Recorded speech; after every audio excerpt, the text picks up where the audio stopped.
Remember me, Mork from Mork? You once called me the nutso from outer space. I think that must be... When Robin Williams showed up to audition for a guest role on Happy Days, the director told him to take a seat. So he sat on his head. 4 days later, he had his own TV series. That's the power of the Backdoor pilot.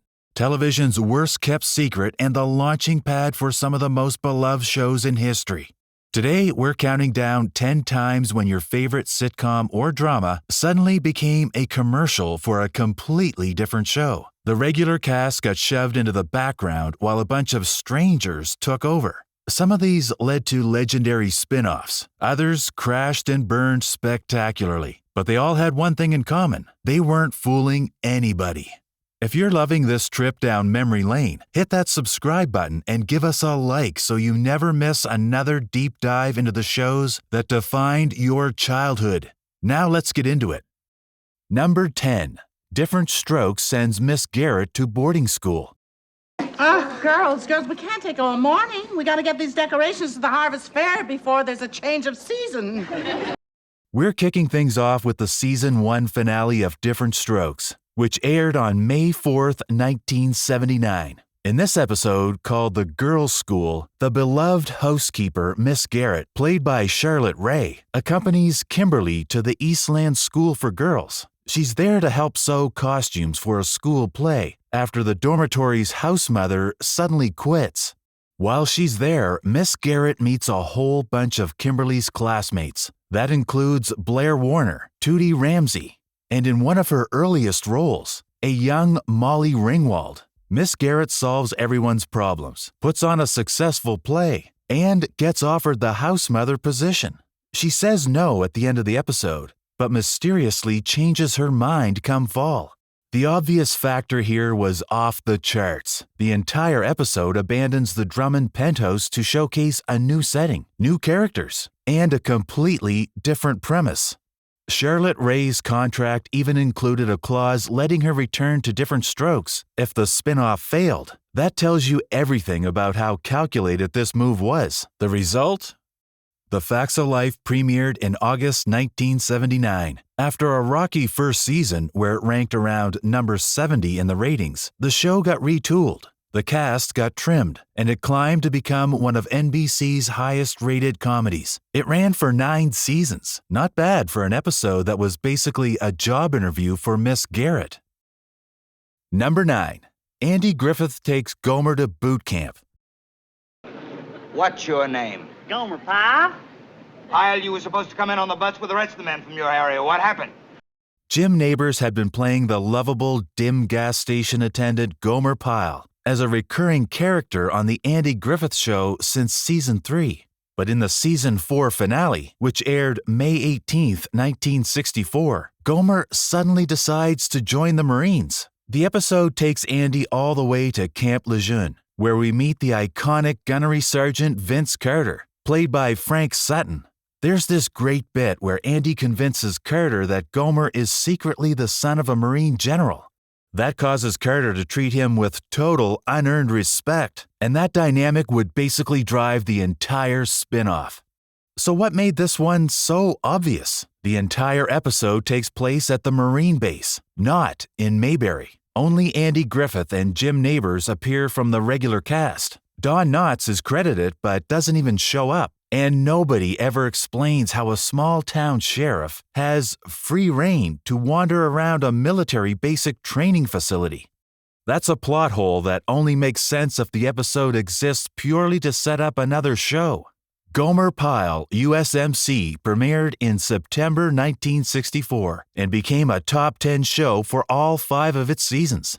At its peak, it ranked number 2 in the entire country, behind only Bonanza. And despite airing during the Vietnam War, the show never once mentioned the conflict. It existed in what critics called a peacetime bubble that served as a kind of cultural antidepressant.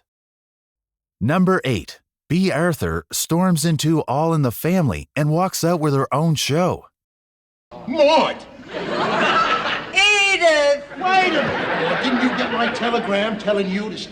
Here's a case where a backdoor pilot worked almost too well. Bea Arthur first appeared as Maude Findlay in December 1971, playing Edith's outspoken liberal cousin who arrives to care for the Bunker family during a flu outbreak. The sparring between Maude and Archie was so electric that the president of CBS reportedly called Norman Lear immediately and essentially demanded he give that woman her own show. The formal Backdoor pilot came in the season 2 finale, titled simply Maude. It aired March 11th, 1972. Archie and Edith travel to Tuckahoe, New York, for the wedding of Maude's daughter, Carol, to her Jewish fiancé.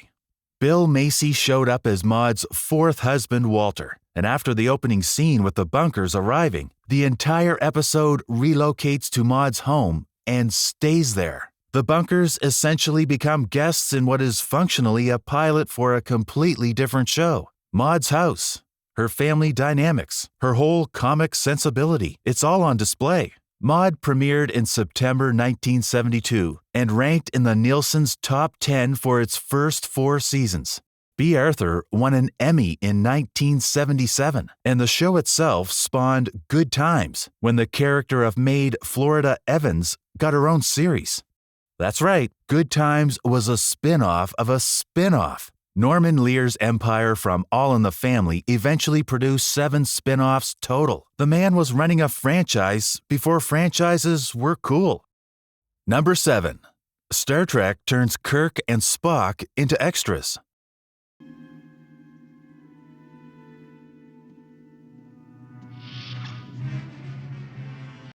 This might be the most brazen backdoor pilot ever attempted. The season 2 finale of the original Star Trek, called Assignment Earth, aired March 29, 1968. And here's the thing.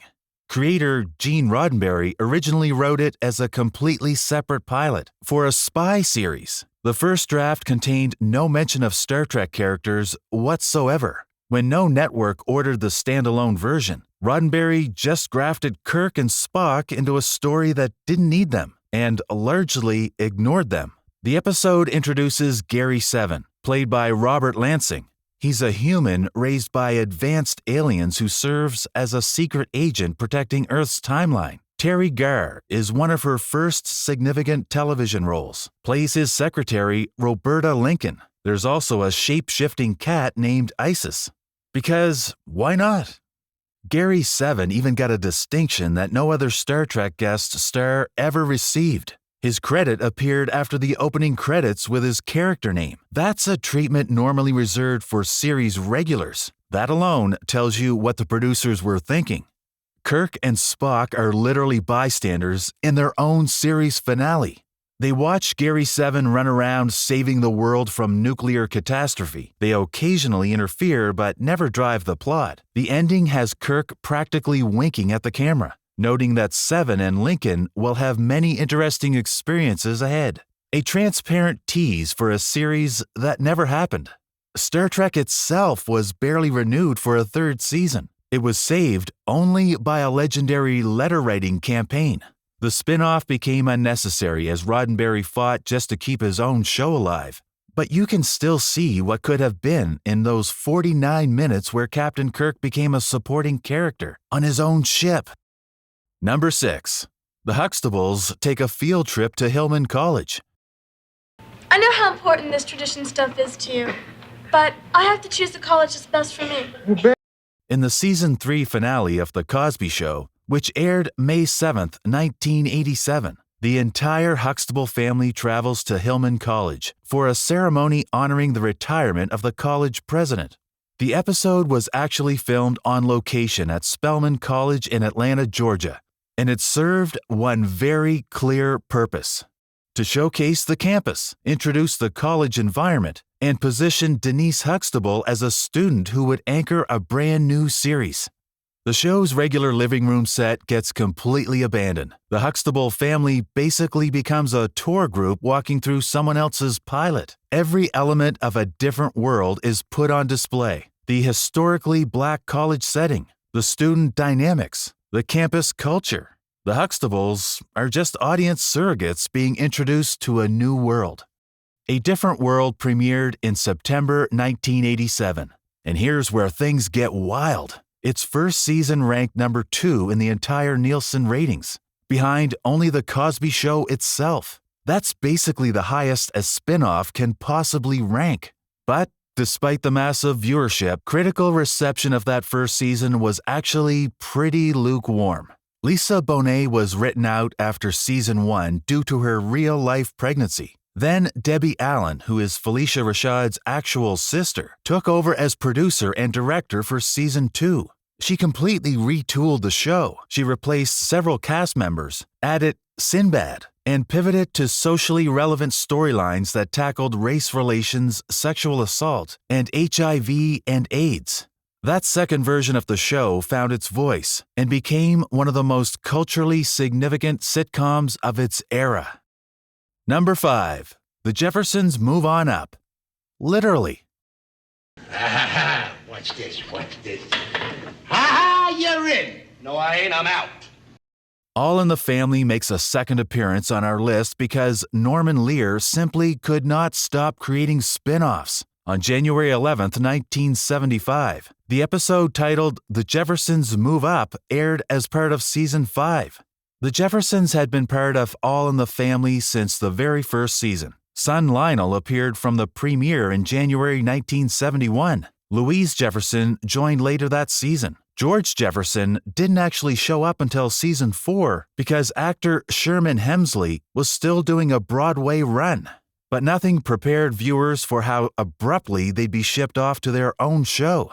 The episode opens with a touching farewell between Edith and Louise. And then here's the kicker. Gene Stapleton is the only regular All in the Family cast member who appears for the rest of the episode. No Archie, no Mike, no Gloria.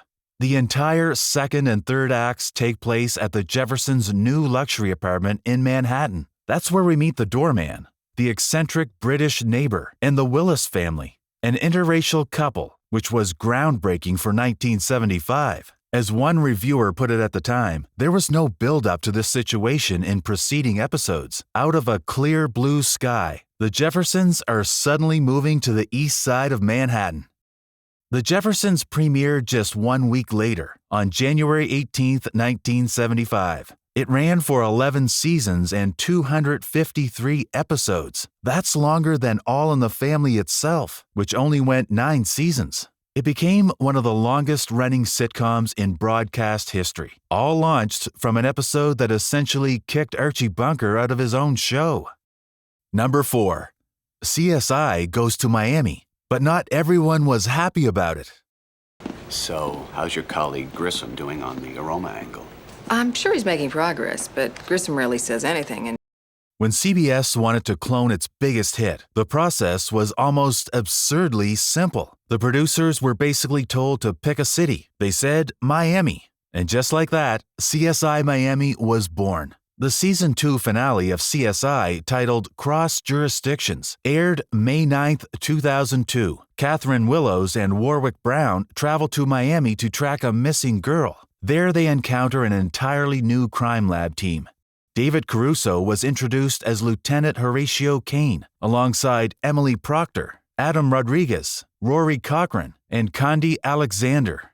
That's essentially the entire first season cast of CSI Miami, fully formed and ready for their own show. The episode functionally operates as 2 separate shows edited together. The Miami team gets elaborate character showcases. Horatio heroically rescues the missing girl.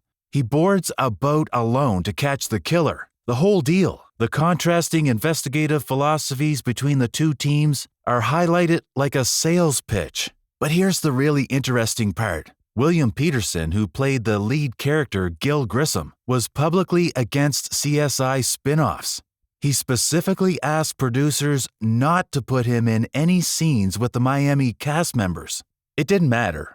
CSI Miami premiered in September 2002 and became the most watched television show in the entire world by 2006. It ran for 10 seasons, and then it spawned its own Backdoor pilot, which launched CSI New York for another 9 seasons. The franchise just kept multiplying. Number 3.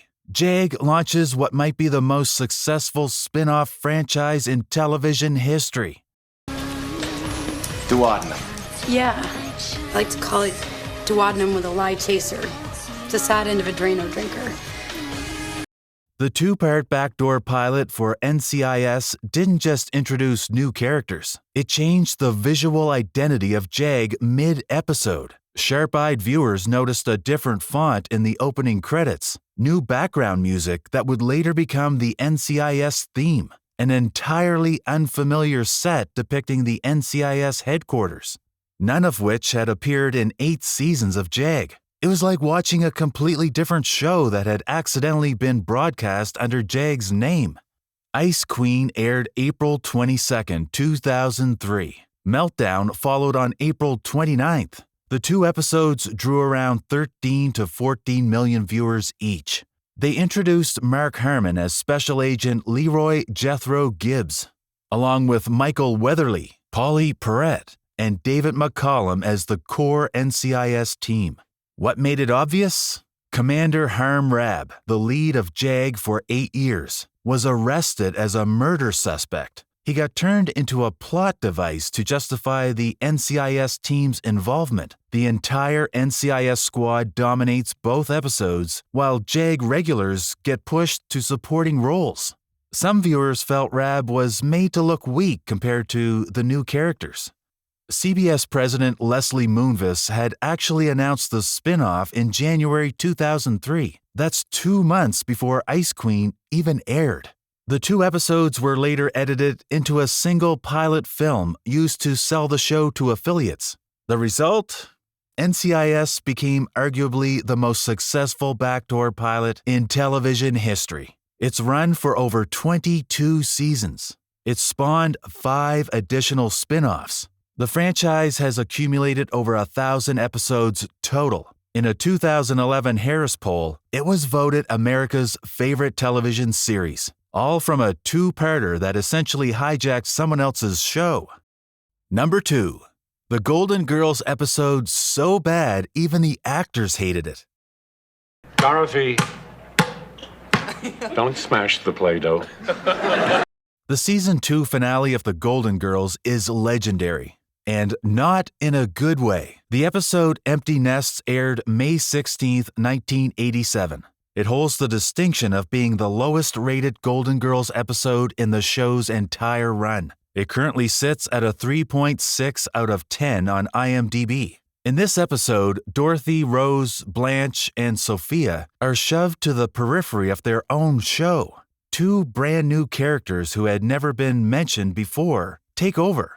George and Renee Corliss, played by Paul Dooley and Rita Moreno, dominate the episode as the girls' previously invisible next-door neighbors. Rita Moreno herself has called it a very, very bad show. She later explained that every day they kept changing her character. By the time they filmed in front of an audience, she couldn't remember her first line because the attitudes had shifted so many times. The whole thing required about 15 takes in front of a live audience. She called it the most embarrassing experience of her career.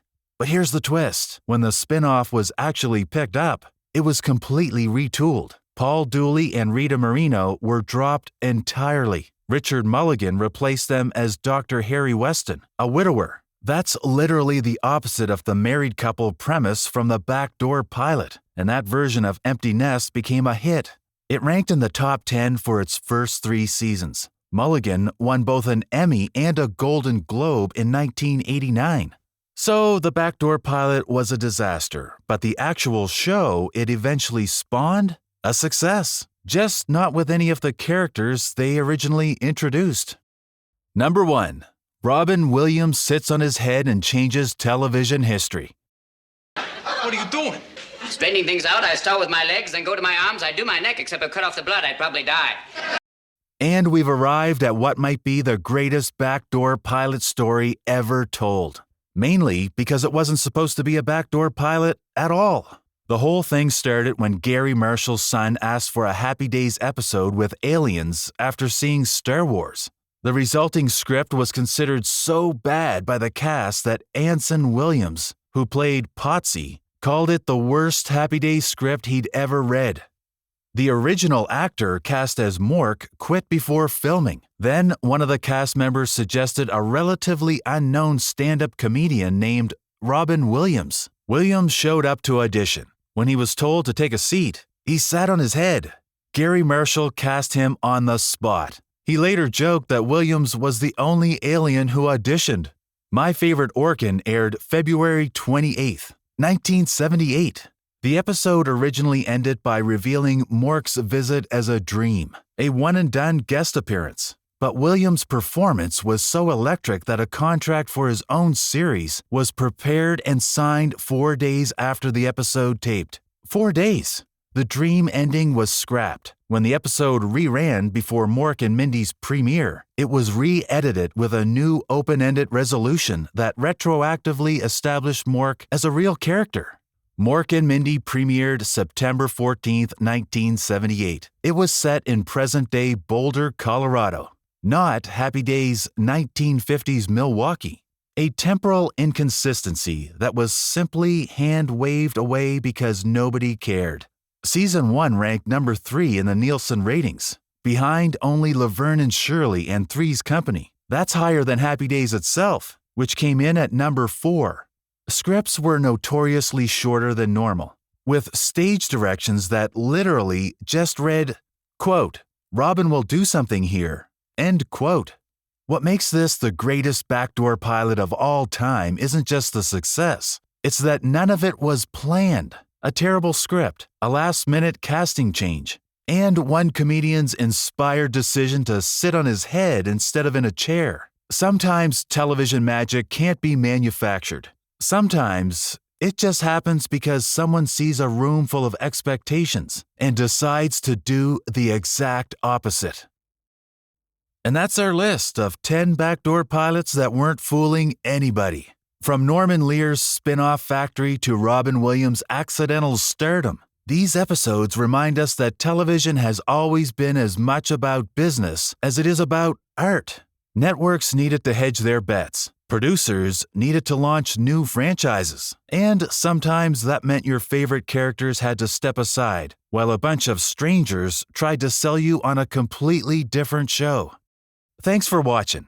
If you enjoyed this trip through television history, make sure you're subscribed. And drop a comment letting us know which backdoor pilot surprised you the most. Was it the Golden Girls disaster, the Robin Williams miracle, or something else entirely? We'll see you in the next one.